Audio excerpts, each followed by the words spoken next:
कि ये 18 फ्रैक्चर मेरा नहीं ख्याल कि एक दिन में हुए होंगे। अगर मैं अपनी फोरेंसिक हैड डालूं, हम उन 3 मुल्कों में से हैं जहां इस किस्म के जुल्म बहुत सबसे होते हैं। बॉर्डरलाइन पर्सनालिटी डिसऑर्डर अगर आपको आसानी से एक्सप्लेन करूं तो ये शख्सियत के वो पहलू हैं जो पागलपन पे वर्ज कर रहे हैं। कोई नहीं घर मिला हुआ है, बत्ती पानी मिल रही है, तनख्वाह मिल रही है, कोई नहीं जुल्म होंदा है, कोई नहीं मेरे ते भी होया सी है ते भी हो गया ते की फर्क पैंदा। असी सदियाँ तो गुलाम है गए तो असी गुलाम ही रहना है। जी अस्सलाम वालेकुम जी, मेरा नाम कासिम अली शाह, मेरे साथ इंतहाई काबिल साइकेट्रिस्ट और इंतहाई काबिल डॉक्टर रहील करीम साहब मौजूद हैं।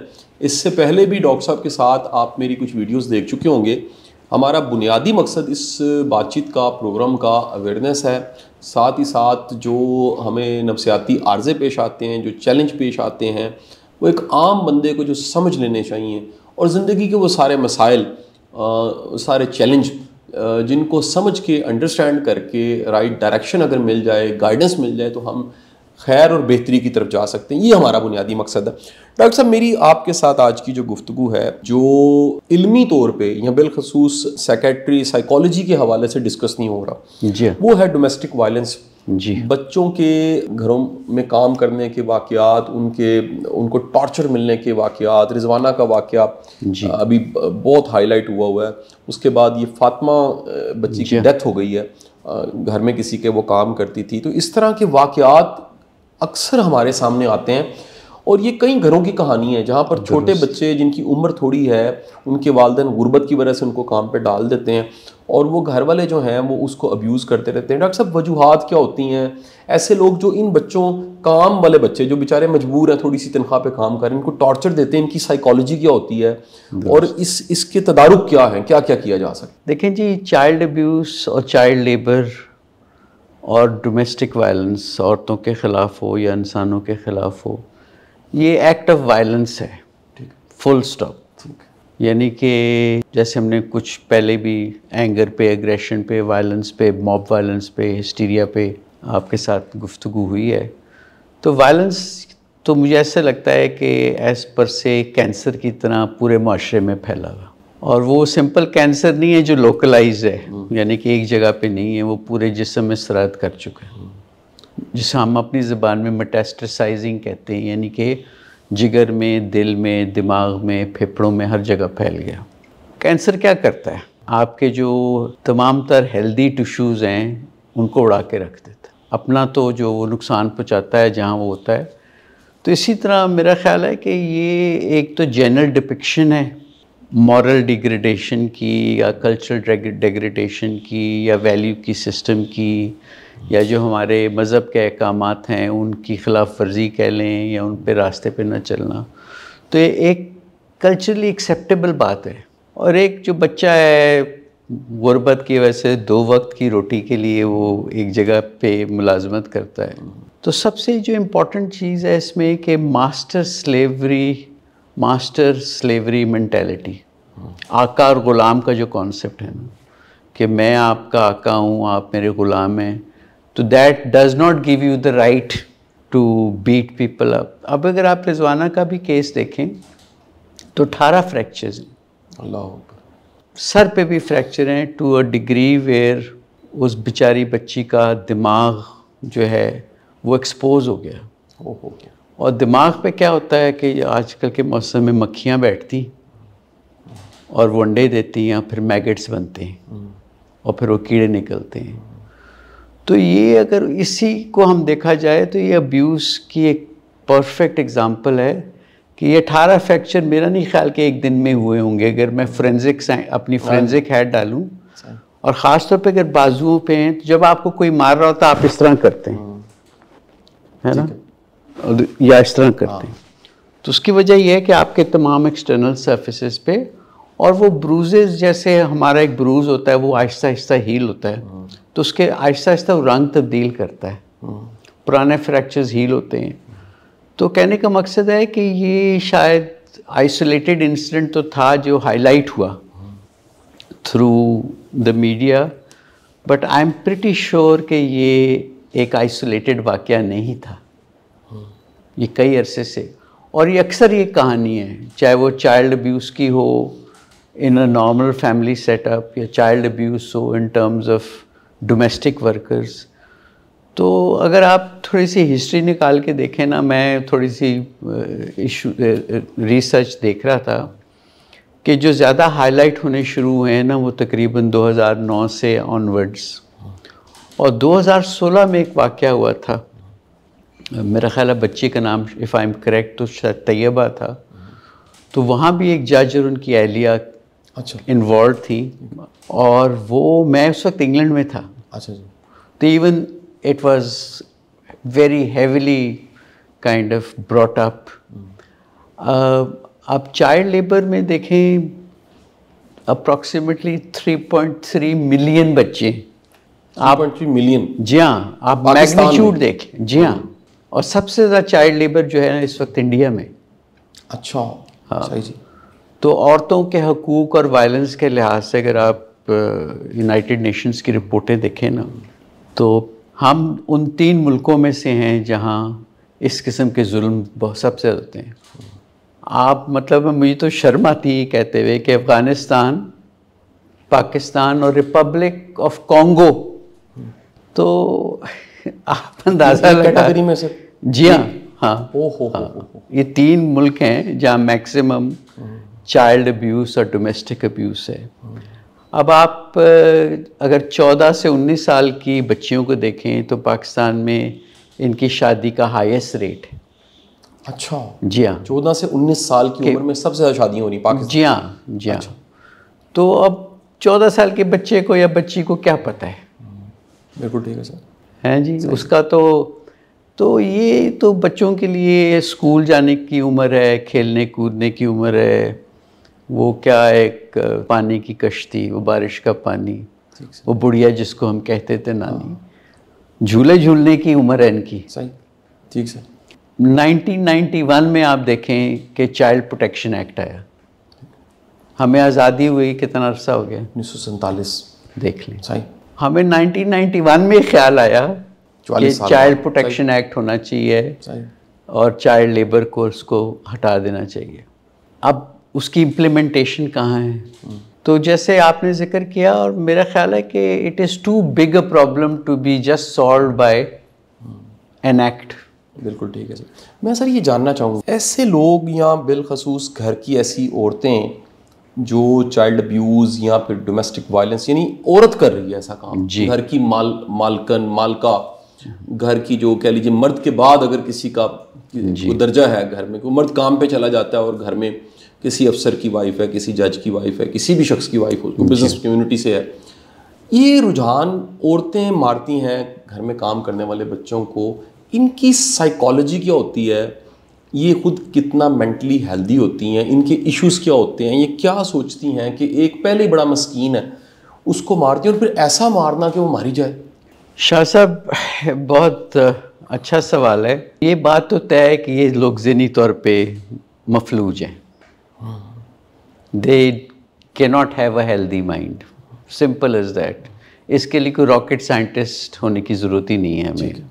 अब क्या क्या बीमारियां हैं इसमें, मेरा ख्याल है कि एक तो जो सबसे बड़ी हमारी कल्चरल वैल्यू है जिसको हम पेट्रियार्की कहते हैं, कि हमें पता है कि औरतों के या बच्चों के हकूक़ जो हैं उनको हम मार्जिनलाइज करते हैं, and society has set certain standards के इसको एक्सेप्टेबल करार दे गया है। तो बात तो ये थोड़ा सा देखें, ये मारना तो बहुत की बात है। आप अगर आप इस पे थोड़ा सा डिटेल में देखें तो इसमें इमोशनल डेप्रिवेशन है, साइकोलॉजिकल डेप्रिवेशन है, खाने को ना मिलना, पैसे वक्त पे ना मिलना, कंट्रोलिंग करना। किसी बंदे से आप 24 घंटे काम नहीं ले सकते। ऐसे ही, बिल्कुल ठीक बात। तो ये लोगों में अक्सर मैंने जो देखा है ख़ास तौर पे कि इनके पर्सनालिटी के कुछ ऐसे ट्रेट्स होते हैं। एक पर्सनालिटी डिसऑर्डर जिसको हम बॉर्डरलाइन पर्सनालिटी डिसऑर्डर कहते हैं, यानी कि बॉर्डरलाइन पर्सनालिटी डिसऑर्डर अगर आपको आसानी से एक्सप्लेन करूं तो ये शख्सियत के वो पहलू हैं जो पागलपन पे वर्ज कर रहे हैं। अच्छा जी। साइकोसिस पे। दूसरे एंटी सोशल पर्सनैलिटी डिसऑर्डर्स। तीसरे नार्सिसिस्टिक पर्सनैलिटी डिसऑर्डर्स, जहाँ सेल्फ लव व सेल्फ प्रिजर्वेशन इतनी है कि अगले की हकीकत आपको नज़र ही नहीं आती, अगले के हकूक़ नज़र नहीं आते, अगले के राइट्स नज़र नहीं आते। तो ये डोमेस्टिक सर्विट्यूड जो है, यानी कि उसमें तो ये बिल्कुल देखें ना, मास्टर स्लेव मेंटालिटी है, जैसे मैंने पहले जिक्र किया, आका और गुलाम का रिश्ता है। तो कुछ सोसाइटी इसकी इजाज़त भी देती है, कुछ ये बच्चे वल्नरेबल होते हैं, इनमें बच्चे ज़रूरी नहीं है कि वो इंटेलेक्चुअली ब्राइट हों, उनमें ऐसे भी बच्चे होते हैं जो लर्निंग डिसेबिलिटी के होते हैं या ऑटिज़म के होते हैं, चूँकि ये बच्चे तो हर घर में पैदा हो सकते हैं। ठीक है। तो ये नॉर्मल लाइफ में तो एडजस्ट करेंगे नहीं, तो लिहाजा घरों में ही काम करते हैं। तो इनकी वल्नरेबिलिटी को एक्सप्लॉइट किया जाता है। और दूसरे ताकत का नशा, पैसे का नशा, अकाउंटेबिलिटी ना होने की, इंसान देखें, इंसान है जानवर, उसको सीधे रास्ते पे रखना जो है ना लॉ का काम है और अकाउंटेबिलिटी का काम है, चाहे वो डॉक्टर हो, नर्स हो, हाउसवाइफ हो। जब आपके एक्शंस की अकाउंटेबिलिटी ही नहीं है और आपको पता है कि ये चीज़ कवर अप हो जाएगी, मुकमुका हो जाएगा, पैसे दे दूँ, जो मर्ज़ी करूँ, तो ये तो माशरती, इसमें कई पहलू हैं। मॉरल कोड जो है ना बहुत ही करप्टेड है, अगर मैं इसको प्योरली साइकोलॉजिकल एंगल से देखूं। और दूसरा है कि अक्सर ये लोग डिप्रेशन, सीवियर डिप्रेशन और एंजाइटी के मरीज़ होते हैं, और एक जो नफ्सियाती डिफेंस मैकेनिज्म है जिसको हम डिस्प्लेस्ड एंगर कहते हैं, यानी कि आपको गुस्सा मियाँ पे चढ़ा हुआ है, अब मियाँ पे तो गुस्सा शायद आप ना निकाल सकें, तो आप जो नौकर पे निकाल देते हैं। ओहो, सही। तो कहीं का गुस्सा कहीं पे निकल जाता है। तो काफ़ी अवामिल हैं जिसमें ये चीज़ें, बट मैं तो उनको ब्लैंक सर्टिफिकेट दे सकता हूँ कि ज़हनी तौर पे तंदुरुस्त नहीं हो सकते, चाहे वो नफ्सियाती तौर पे बीमार हों या इनकी ब्रेन की बायोकेमिस्ट्री डिस्टर्ब हो। और कुछ लोग ऐसे हैं जैसे साइकोपैथिक पर्सनैलिटी डिसऑर्डर में वो कत्ल करके कैका मारते हैं। ओहो, सही है ना, उनको कोई रिमोर्स नहीं होता। ठीक है सर। जब मैं फोरेंसिक साइकाइट्री का काम करता था तो जज पूछता था, रिपोर्ट में लिखना पड़ता है, the person is very remorseful of his act. तो इनमें रिमोर्स अगर हो तो आप एक दफ़ा करके दोबारा नहीं करेंगे ना। जब आपको रिमोर्स ही नहीं है, अकाउंटेबिलिटी नहीं है, मास्टर स्लेव मेंटालिटी है, जी सर, आपका पर्सनैलिटी ट्रेट में एग्रेशन है, वायलेंस है, तो आपने वही चीज़ें बार बार करनी। बिल्कुल ठीक है। और हम अक्सर ये देखते हैं कि जो लोग अब्यूज़ करते हैं और लोगों को, अगर मैं जनरलाइज तरीके से बात करूं, तो ये खुद भी अब्यूज़ हुए होते हैं बचपन में। अच्छा, इन्होंने अब्यूज़ देखी होती है, ये नस्लों से शुरू होती है। ये कमेटी है जो निकलती है। बिल्कुल, ये बैंक अकाउंट है। आपका बैंक अकाउंट बचपन में खुल गया, आपने देखा कि जी माँ बाप भी नौकरों पे जुल्म कर रहे हैं, या बाप माँ पे जुल्म कर रहा है, या टीचर बच्चे पे जुल्म कर रहा है, तो वही समझते हैं एक्सेप्टेबल है, ये ठीक है काम। तो लिहाजा जो बचपन में बंदा ये सोच के समझ के अब्जॉर्ब कर ले कि यार ये भी ठीक है। तो अब देखें ना, नेल्सन मंडेला का एक कहावत कह लें या उसके जो वर्ड्स हैं, तो वो ये कहता है कि प्यार तो नेचुरली आता है, हाँ, but hatred is instilled, hatred is learned. तो जैसे प्यार पैदा हो सकता है उस तरह हेट्रेड को भी प्यार में कन्वर्ट किया जा सकता है, लेकिन उसमें एक इंडिविजुअल कोशिश होनी चाहिए। बिल्कुल ठीक है, करनी पड़ती है ना। तो देखें, बच्चे सबके साझे है ना। अब आपका या मेरा बच्चा पे जुल्म हो, हम तो छत पे जाके लगेंगे ना ऐसे ही। तो अगर हम अपने दूसरों को, बच्चों को अपने बच्चों की तरह देखें और फिरौनियत जो है अपनी साइड पे करके, अगर मूसा ने भी आना है, ऐसी बात नहीं है, तो फिरौन के अगर नक्शे कदम पे चलेंगे तो ये जुल्म चाहे बच्चों पे हो, चाहे नेबर्स पे हो, चाहे वो गाड़ियों पे हो, चाहे वो प्रॉपर्टी पे हो, ये तो चलता रहेगा, है ना। सो ये बड़ा एक इंटरेस्टिंग क्वेश्चन। 33 लाख बच्चे पाकिस्तान में घरों में काम कर रहे हैं और उनकी उम्र जो है वो बलोगत से कम है। बिल्कुल है। मैं डॉक्टर साहब ये पूछना चाहूँगा या आपकी राय लेना चाहूँगा कि इसमें रिजवाना का केस या फातिमा का केस तो सामने आ गया जी, लेकिन तादाद वायलेंस की, डोमेस्टिक वायलेंस की, चाइल्ड अब्यूज़ की बहुत ज़्यादा होगी, जो रजिस्टर्ड नहीं होते, फुली जो मीडिया की नज़र नहीं होते, जो दबा दिए जाते हैं, जो जिस पे खामोशी हो जाती है। आप समझते हैं कि इसकी प्रपोर्शन रेशो अगर 33 लाख को देखा जाए तो क्या रेशो हो सकती है? सर ये तो टिप ऑफ द आइसबर्ग है, यानी कि ग्लेशियर नीचे है सारा, स्टेटिस्टिक्स इस किस्म के कामों में, ये तो वो स्टेटिस्टिक्स हैं जहाँ कोई ना कोई चीज़ हाईलाइट होगी पुलिस की, या कोई एनजीओज़ ने कर ली, या कोई यूएनओ ने कर ली, या वर्ल्ड हेल्थ ऑर्गेनाइजेशन ने कर ली।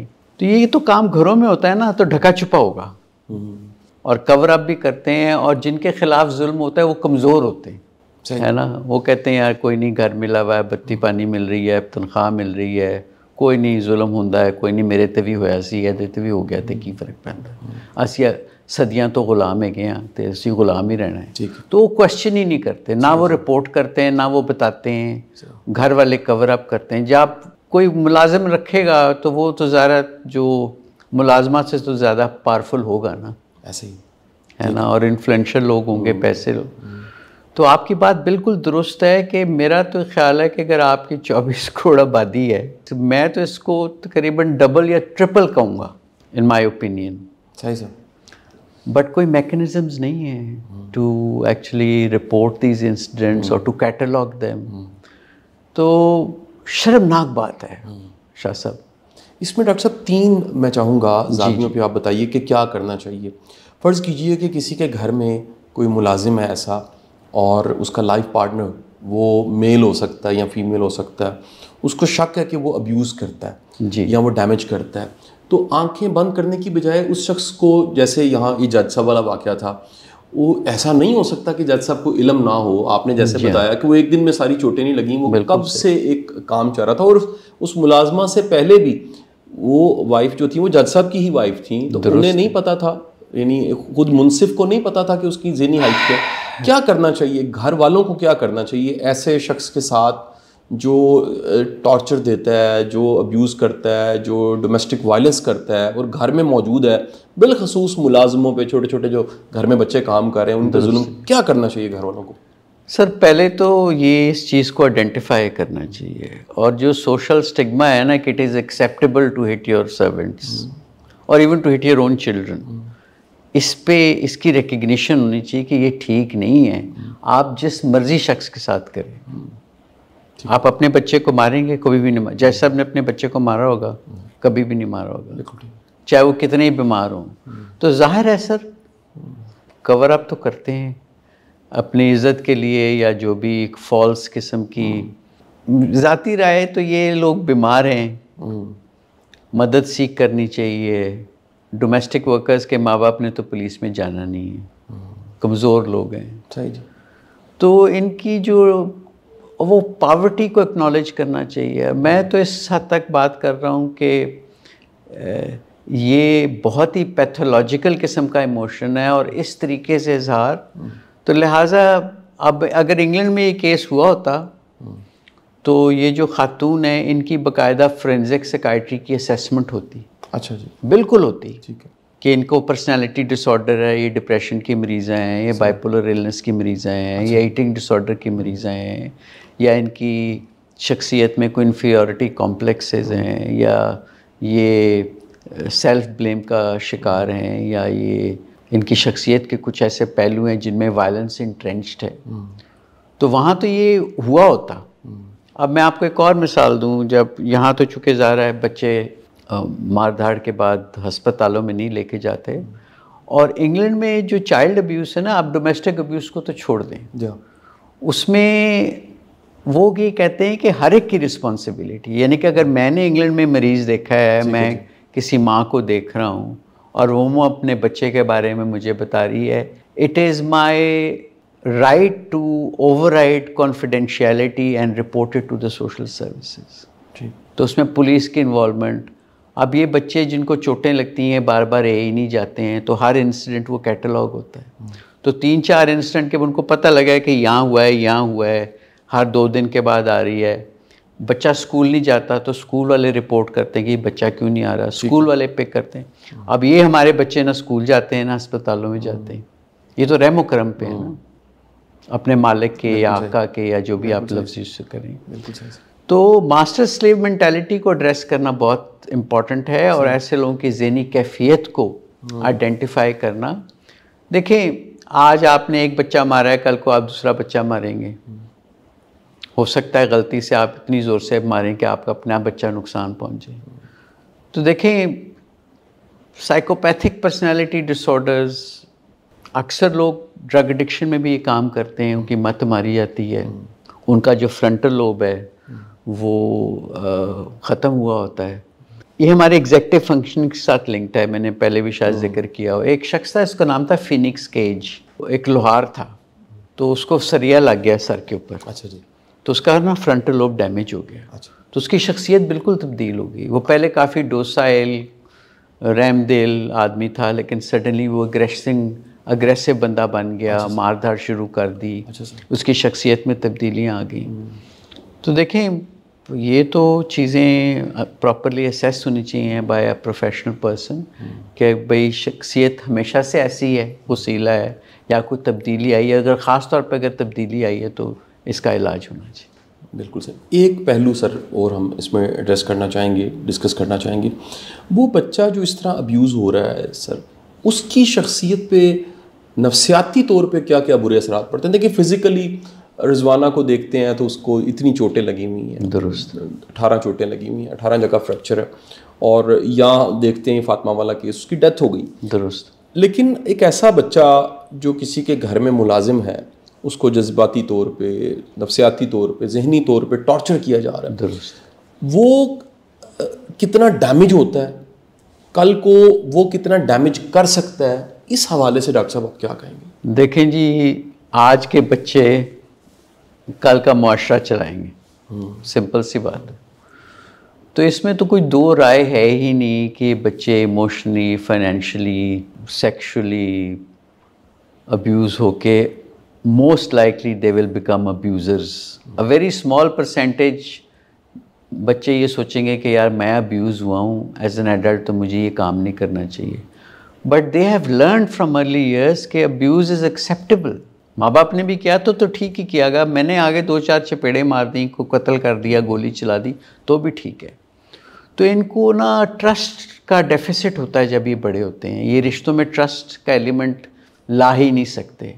इनको सेक्सुअल डिस्टर्बेंसेस होती हैं एज एडल्ट्स, एतमाद, उनको confidence, self esteem, self worth सारी तबाह हो जाती। आपके जो फॉर्मेटिव ईयर्स हैं, ख़ास तौर पे 5 साल तक ख़ास तौर पे, और आपको ज़ाहिर है ये भी हो सकता है कि एक बच्चा माँ बाप से भी दूर हो। बड़ा नुकसान हुआ अर्बनाइजेशन का कि पिंडों थाउन से लोग बड़े बड़े शहरों में आ गए, तो वो बच्चा आ गया, बच्चे को भेज दिया गया या माँ बाप को भेज दिया गया, तो इनकी कोई फैमिली सपोर्ट होती नहीं है, इनको गाइड करने वाला कोई है नहीं है, ना कोई चाइल्ड साइकोलॉजिस्ट है, ना कोई डॉक्टर है, तो रहमो करम पे। बिल्कुल ठीक है। तो मैं बड़े वसूख से कह सकता हूँ कि ये बहुत ही इमोशनली अनस्टेबल एडल्ट्स बनेंगे। ये वल्नरेबल होते हैं बहुत ज़्यादा फिर तो। वल्नरेबल, जैसे हम पहले जिक्र कर रहे थे कि हो सकता है ऐसे बच्चे जो अगर किसी घर में काम कर रहे हैं तो वो भी लर्निंग डिसेबिलिटी का शिकार हों, उनमें इतनी अकल फहम ही ना हो। आप 10 दफ़ा बता दें कि ये काम इस तरह करना है, उस बच्चे में इतनी अकल ही नहीं है, इतना इंटेलेक्ट ही नहीं है कि आपके इंस्ट्रक्शंस को फॉलो करे। लिहाजा फिर इन लोगों को गुस्सा शुरू होता है, फिर मारपीट शुरू होती है, कहते जी बहाने कर रहे हैं, कुटो तो यार ठीक हो जाए। तो माशरे की फैब्रिक, मॉरल कोड, अब हमारे यहाँ ये भी नहीं है कि बच्चे या औरतें कहीं शेल्टर्स में चले जाएं। आपके साथ बड़ी एक इंटरेस्टिंग मैं चीज़ शेयर करूं, मेरे कुछ दोस्त हैं जो ऑर्गन ट्रांसप्लांट सर्जन्स हैं। ये तो एक आप देख रहे हैं ना मार पिटाई का, ऑर्गन हार्वेस्टिंग जो बच्चों में इस कदर हो रही है।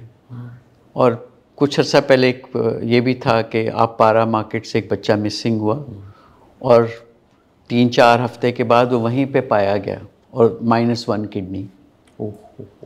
सही। तो इसीलिए भी गांव से, पिंडों थाव से लोग आते हैं, उनका DNA मैच होते हैं, उनकी किडनीज़।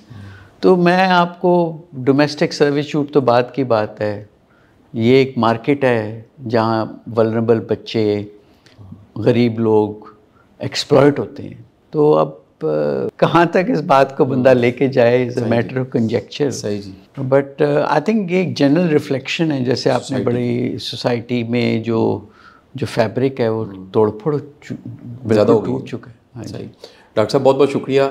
मैं ऑडियंस को भी ये दरख्वास्त करूँगा कि कहीं भी आप ऐसा वाक़या देखें, उसको रिपोर्ट ज़रूर करें। ये बड़ा ज़रूरी है कि हम जुल्म होता देखें। दीन भी यही है कि आप हदीस के जो अल्फाज हैं, हाथ से रोक सकें तो हाथ से रोकें, ज़ुबान से रोक सकें तो ज़ुबान से रोकें, या कम से कम दिल में बुरा जाने। लेकिन मेरा ख्याल है कि अगर किसी का बच्चा है, वो बेशक गरीब बच्चा है, किसी गरीब घराने का बच्चा है, वो आप ही का बच्चा है, तो आप मेहरबानी फरमा के रिपोर्ट करें और उनको रोकें। कभी भी इसमें शर्म महसूस ना करें। जुल्म को होता आपको रोकना चाहिए और उसकी जगह पर आकर सोचें जो मासूम बेचारा थोड़े से पैसे कमाने के लिए, या जिसकी कोई इतना IQ नहीं है, जिसके पास कोई तालीम के मौके नहीं है, जो ज़हनी तौर पे इतना चालाक समझदार नहीं है कि वो कोई बड़ा काम, IT का काम, कोई सॉफ्टवेयर बनाने का काम, कोई चार्टर्ड अकाउंटेंट बन सकता, वो नहीं बन सका, वो आपके घर पे मुलाजिम है। वो लोग कितने मजबूर होंगे। रहम खाइए, रहम कीजिए। जो आपके दरवाजे पे मौजूद है, अल्लाह ने उसका भी हिसाब लेना है, आपको अपने रेवड़ का हिसाब देना है। अल्लाह ताला हमारा हामी और नासिर हो। बहुत बहुत शुक्रिया।